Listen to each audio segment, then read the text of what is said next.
I love All Elite Wrestling. I've loved them from their humble beginnings to their massive growth, to their groundbreaking partnerships, to their unfortunate scandals, controversies, and into their rebuilding era. I love AEW, and I'm so glad that they've grown from one 2-hour show to now 3 shows, 5 hours of content, along with owning Ring of Honor, and growing to a point where, well, we need to have a talk. AEW has a massive roster, arguably the greatest roster ever assembled.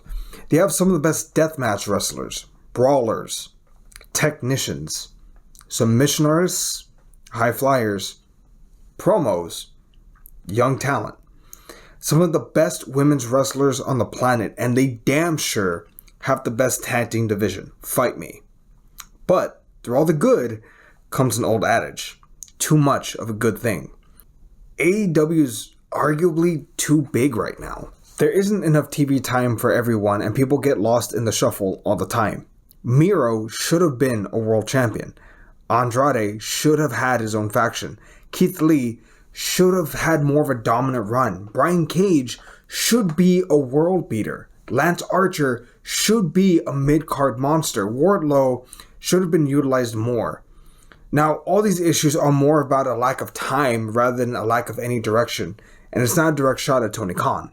Let me be clear, I am not criticizing Tony Khan as a person, but the man runs AEW along with the Jacksonville Jaguars, a soccer team, a tech firm, True Media Network, and Ring of Honor. He's a busy man with a lot on his plate, and I believe we could help with that. Now, this is a bit of an odd segue, but bear with me. Have you ever gone to a fancy restaurant but noticed that the whole menu fit on one page, front only? The idea is that if you have too much in front of you, it makes it harder to make a choice. In that same vein, I think the solution for AEW's bloated roster is simple. Fire people. No, I'm joking. What we need to do is split the roster. By doing so, we give more time and room for others to grow and share the spotlight. Additionally, Tony has been in negotiations with WB for a long time, for a TV deal, but also a streaming deal. AEW has over 1,000 hours of TV wrestling alone, not to mention the Ring of Honor tape library, and also they do happen to have some of the best pay-per-views this side of the Attitude Era, and then some. This will most likely result in AEW having to put on a pay-per-view every month, much in the WWE model. By splitting the roster, we could follow a formula that gives each show time to build to a satisfying pay-per-view. 4 weeks of build is tough, but if they trade that off every other month or so with their big 4, it can work. In my ideal world, this is what I would do. Dynamite has 4 pay-per-views a year. Collision has 4. Then they team up for a supercard once every 3 months at Full Gear, Revolution, Double or Nothing, with their biggest show of the year being in August, where they go all in. Other ways that this could help would be to clean up the title picture. Dynamite could keep the AEW World Championship, the Continental title, TBS Championship. Collision would have the International Championship as their top prize, the TNT title as the mid-card, and the Women's World Championship, with the Trios titles and Tag titles floating as needed. The FTW title can stay with Hook and be his $1 million belt until he eventually wins the world title.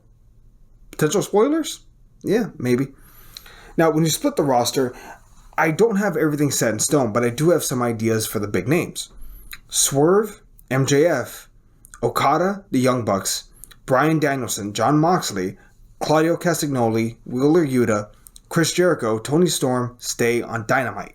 Whereas Will Ospreay, Orange Cassidy, House of Black, Daniel Garcia, FTR, The Acclaimed, Wardlow, and Mercedes Moné, Joe and Hook are all on Collision. You have a center ground of characters to focus on, stories to create in each show, and each show can kind of try to have their own flavor, with Dynamite being the more traditional, entertaining show, whereas Collision may be a little more rough, a little more jagged. But wait, I hear the sweating masses asking, what about Rampage? To which I say, fuck Rampage. No, I'm kidding. From now on, it would be called Ring of Honor. In a perfect world, I would buy the Hammerstein Ballroom and host Ring of Honor out of there every single week until you properly rebuild that roster. Now that you have a limited amount of wrestlers on each show, you can build up to the big pay-per-view matches and give other lesser-used talent a chance to sink or swim. In 2016 WWE, they split the roster and The Miz and Dolph Ziggler made the most of their opportunities, resulting in a great feud that elevated both men, at least at the time. But what happens when we want to see those big crossover matches like Will Ospreay versus Okada or Samoa Joe versus Jon Moxley in a Texas Death Match? Man, I really want to see that now. Well, you save those matches and bust them out when it's Double or Nothing, All In, Full Gear, or Revolution, when they come around. But don't make it about brand warfare.